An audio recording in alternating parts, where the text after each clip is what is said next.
Good morning everyone सबाई केमन आछो आशा करछि सबाई खूब भालो आछो आमिओ खूब भालो आछि। आमि ऋतु मल्लिक ब्लगे तोमादेरके जानाई अनेक अनेक वेलकाम और अनेक अनेक भालोबासा। आज दिन होच्छे सोमवार और घड़िर काटाते एखन बाजे 8टा। मिडलेर घरटा सामनेर बारान्दाटा आमार गोछानो हये गियेछे।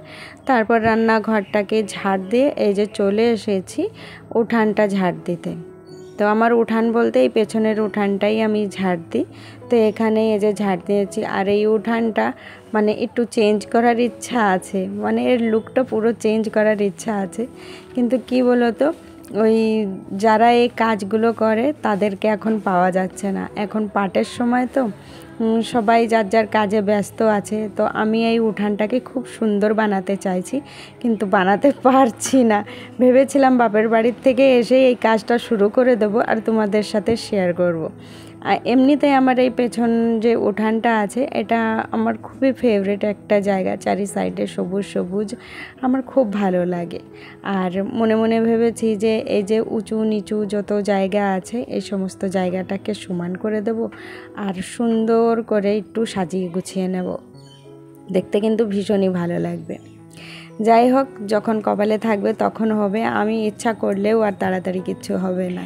এখন সেই আগের মতন থালা বাসন রাত্রে মেজে রাখি না, কারণ বরমশাই অনেক রাত করে বাড়ি আসে, এই জন্য আর মাজা ঘষা হয় না। তো এখন এই যে থালা বাসনগুলো ধুয়ে নিচ্ছি। তারপরে আর একটা বড় কারণ আছে, এই যে বৃষ্টির সময় দেখবে, জানি না কোথায় কোথায় এটা হয়েছে, আমাদের এখানে কালো কালারের যে কেল্লো বলে না কেন্ন বলে, যাই হোক কোনটা শুদ্ধ হবে তোমরা কিন্তু একটু কমেন্ট বক্সে জানিয়ে দিও।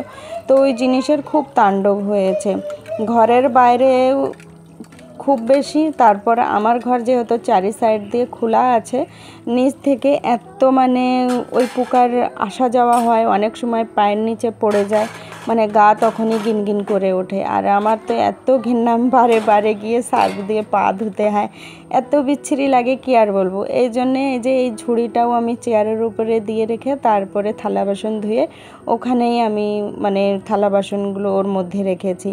আমি ঝুড়িটাও নিচে নামাই না, কারণ আমার এত ঘৃণা পায় কি আর বলবো। আর এই যে এই সময়টাই হচ্ছে, আর 2-3 বছর ধরে একটু বেশিই দেখছি, আগে কিন্তু এতটা তাণ্ডব ছিল না। থালা বাসনগুলো ধোয়ার পর তারপরে চলে গিয়েছিলাম জল আনতে। জল এনে এবার এই যে বরমশাইয়ের জন্য একটু সেদ্ধ ভাত বসিয়ে দিচ্ছি আর আমি একটু করে নেব গরম জল। রাত্রে চিয়া সিড ভিজিয়ে রেখেছিলাম, তো সেই চিয়া সিডটা এখন খেয়ে নেব।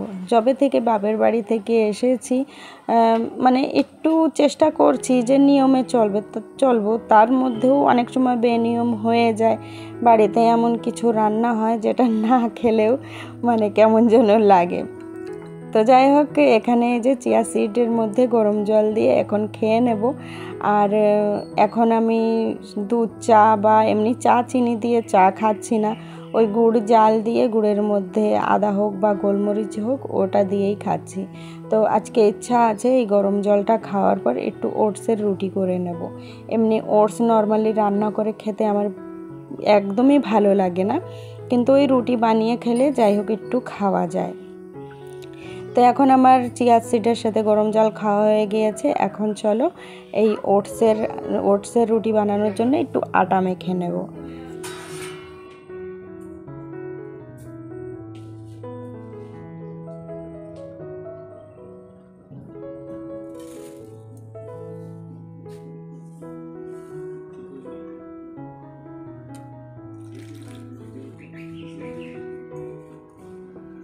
ফ্যানটা বন্ধ করে। এই ওটসের যে আটাটা মাখানো হয় এটা খুব সফট করলে না ভালো হয় না, কি বলো তো হাতে লেগে যায়, যে পাত্রে মাখানো হয় আটা সেই পাত্রে লেগে যায়, তারপরে এই যে পিঁড়ির উপরে বেলনিতে এই সমস্ত জায়গায় লেগে যায় আর ভালো রুটি হয়ও না। এজন্য একটু শক্ত শক্ত করে মাখানো হয়। আর একটু শক্ত মাখালে কি সমস্যা হয়, এই যে এরকম ফেটে ফেটে যায়। তো এর মধ্যে যদি বেশি আটা দেওয়া হয় তাহলে কিন্তু এতটা ফাটে না, কিন্তু আমি বেশি আটা দিই না, কারণ হচ্ছে বেশি আটা দিয়ে তো সেই ওটস খাওয়ার কোনো লাভই হবে না। এর জন্য সামান্য একটু আটা দিই আর বেশিরভাগ দিই ওটস, যাতে আমার ওটস খাওয়াটা বেশি হয়। তো এই যে নিজের জন্যে আমি একটা রুটি করে নিচ্ছি। আর পূজা সকালবেলায় টিফিন করেছিল অদ্রিজার জন্যে, তো ও সবার জন্য রুটি তরকারি করেছিল। ওরা টিফিন নিয়ে চলেও গিয়েছে আর পূজাও খেয়ে নিয়েছে।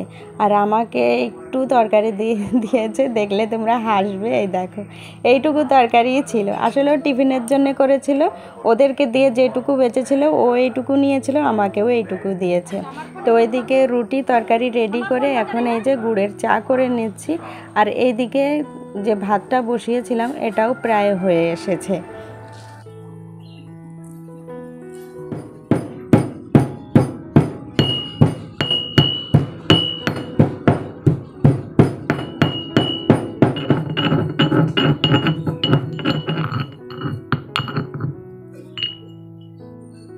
তো চলো, সকালের টিফিনটা তৈরি হয়ে গিয়েছে, এবার সকালের টিফিনটা সেরে নেব। আর যেটুকু তরকারি দেখছো চাটনির মতন, এইটাই আমার জন্যে অনেক, কারণ মিষ্টি কোনো কিছু দিয়ে রুটি খেয়ে আমি কোনো দিনও শান্তি পাই না। একটু ঝাল ঝাল কিছু হলেই কিন্তু হয়ে যায়, সে যত খুশি তত কম থাকুক, তাতে কিচ্ছু আসে যায় না। যাই হোক, সকালের টিফিনটা সেরে তারপরে চলে এসেছি দুপুরে রান্না বান্না করব।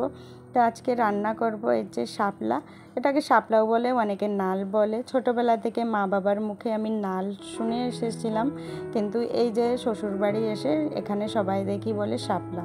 তো এই শাপলা ভাজা করব আজকে, আর কাঁচকলা আলুর তরকারি করব। আজকে হচ্ছে সোমবার, পূজার নিরামিষই খায় আজকে, আর আমি শনিবারের দিন নিরামিষ খাই। তো যখন আমার নিরামিষের দিন থাকে তখন পূজাও নিরামিষ রান্না করে, আর যেদিন পূজা নিরামিষ খায় সেদিন আমিও নিরামিষ রান্না করি, মানে আমাদের দুদিন নিরামিষ পালা হয়ে যায়। এমনিতে আমরা মাছ মাংস দেখবে একটু কমই খাই, তবুও পেঁয়াজ রসুনটা তো অ্যাড হয়। তো এই যে এই 2 দিনে আমরা পেঁয়াজ রসুনটাও খাই না। এক আইডি আছে বাচ্চু কর্মাকার বলে, তো আমি ওনাকে দাদা বলবো না ভাই বলবো আমি জানি না, কমেন্ট বক্সে জানিয়ে দিও কি আমি আপনাকে কি বলে ডাকবো। আর অনেক সময় আমি এটাও ভাবি যে অনেক সময় অনেকেই আছে, অনেক দিদিরা বোনেরা আছে যে নিজের হাজব্যান্ডের আইডি থেকেও আমাকে কমেন্ট করে, তো দিদি বলবো না বোন বলবো সেটা বলে দিও। আসলে খুব সুন্দর সুন্দর কমেন্ট করা হয় ওই আইডি থেকে। তারপরে এই কিছুদিন আগেও আমাকে বলেছে, মানে আমি বাড়ি চলে আসার পরেও বলেছে যে আমার বাবা কেমন আছে, কে আছে, বাবার কথাটা জানিও, কমেন্ট করেছিলে। তো বাবা খুব ভালো আছে, বাবার কোনো তেমন অসুবিধা নয়, নিজে নিজে কষ্ট করে রান্না করতে হয়, ওটাই হচ্ছে সবথেকে বড় অসুবিধা। তাছাড়া শরীর ওনার খুবই ভালো আছে। আর বাবা প্রত্যেক দিন সকালবেলা ফোন করে, মানে ওনার রান্না বান্না সকাল 7টার মধ্যে কমপ্লিট হয়ে যায়। ফোন করে আমাদের কাছে শুনবে তোরা আজকে কি রান্না করবি, কি রান্না হবে। যদি কিছু ওনার পছন্দের হয় উনি লোভ পায়, বা আমাদের পছন্দের কিছু উনি রান্না করলে উনি বলে যে মনি আজকে এই জিনিসটা রান্না করেছি। তো আমাদের কাছে যদিও সময় আমরা না পাই ফোন করার, কিন্তু বাবা ঠিক সময় মতন ফোন করে। আর ওনার মানে যখনই উনি ছুটি পায় দোকান থেকে, যখনই ছুটি পায় তখনই আমার কাছে হোক বা পূজার কাছে হোক বা ছোটো বোনের কাছে হোক উনি ফোন করবেই করবে। তো এমনি শরীরটা ভালো আছে, বাস এটাই কষ্ট যে ওনার একা একা সমস্ত কিছু সামলিয়ে রান্নাটা করে খেতে হয়। ওই সকালবেলায় যখন 7টার সময় ফোন করে তখন কিন্তু ওনার রান্নাবান্না কমপ্লিট হয়ে যায়, ওই ভাতটা বাকি থাকে ওটা দুপুরবেলায় যখন উনি খাবে তখন উনি করে খেয়ে নেয়। আর এমনি বাবা খুব ভালো আছে, ডেলি আমাদের কথাবার্তা হয়, ডেলি অনেক কয়বার আমাদের কথাবার্তা হয়। তো যাই হোক বন্ধুরা, তোমরা পাশে আছো বলে আমিও আজকে এই যে সুন্দর সুন্দর ভিডিও করার সাহস পাচ্ছি। বাপের বাড়ির ওখানে ভালো কন্টেন্ট পাচ্ছিলাম না বলে আমি করতে পারছিলাম না, আর এখানে এসে যে চেষ্টা করছি যে যাতে তোমাদের ভালো লাগে। আর এই করতে করতে দেখো আমাদের 4000 ফ্যামিলি হয়ে গিয়েছে একমাত্র তোমাদের ভালোবাসায়। আর এটা বলতে পারো আমার ধৈর্যের জন্যেও, অনেক ধৈর্য নিয়ে আমি কাজ করি, কোনো সময় কিন্তু আমি আমার ধৈর্যটাকে এদিক ওদিক করি না। যাই হোক, আশা করি আরও আগে যাব তোমাদের সাপোর্ট আর ভালোবাসা থাকলে। এখন এই যে দুপুরের খাওয়া দাওয়া হচ্ছে, পূজা আজকে ডাল রান্না করেছিল, আমি আলু কাঁচকলার তরকারি আর শাপলা ভেজেছিলাম, আর একটা এই যে আচার নিয়ে নিয়েছি। দুপুরের খাওয়া দাওয়াটা কমপ্লিট করে নেব। তো চলো বন্ধুরা, ফিরে দেখা হবে নেক্সট ব্লগে। সবাই ভালো থেকো, সুস্থ থেকো, সাবধানে থেকো, টাটা বাই বাই।